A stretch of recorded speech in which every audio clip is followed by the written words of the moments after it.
Bovine tuberculosis. What is bovine tuberculosis? We from Group 2 today are going to answer all your questions about bovine tuberculosis. The agent causing bovine TB is Mycobacterium bovis. This is a zoonotic disease, different from tuberculosis occurring in humans, which is caused by Mycobacterium tuberculosis.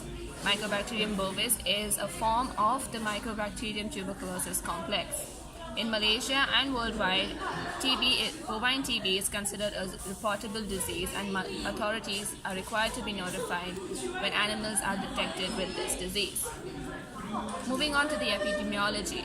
Bovine TB is spread worldwide, and it is transmitted to humans mostly through contact with infected animals, inhalation of aerosols, and ingestion of contaminated milk or meat from affected animals.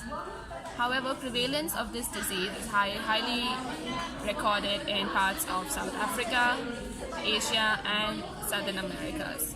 Prevalence in Malaysia for bovine TB has been around 18 to 26%.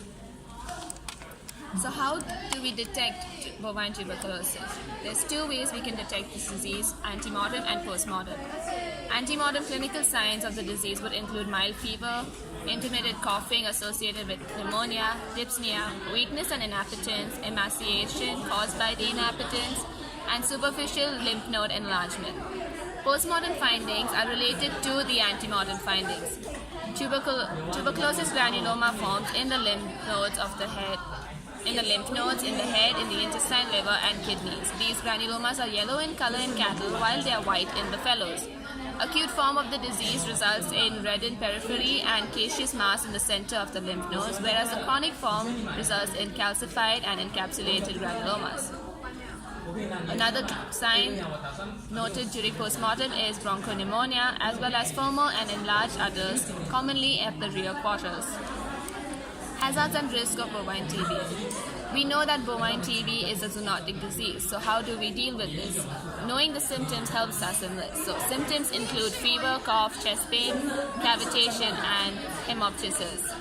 The high-risk group of people are those that come in contact with the infected animals, like workers at a dairy farm or an abattoir, people who actually rear the animals, and commonly noted in communities in Africa that live in close proximity to the cattle.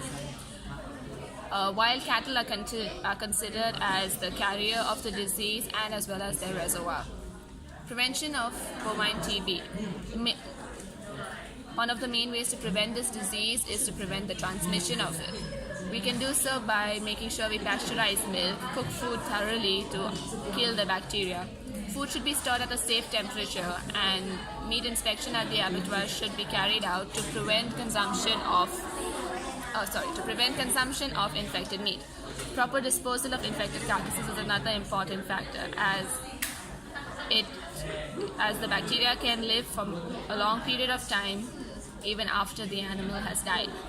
Regular screening and culling of infected animals at dairy farms and beef farms is important, as well as increasing the awareness of zoonosis among populations at risk, as mentioned earlier.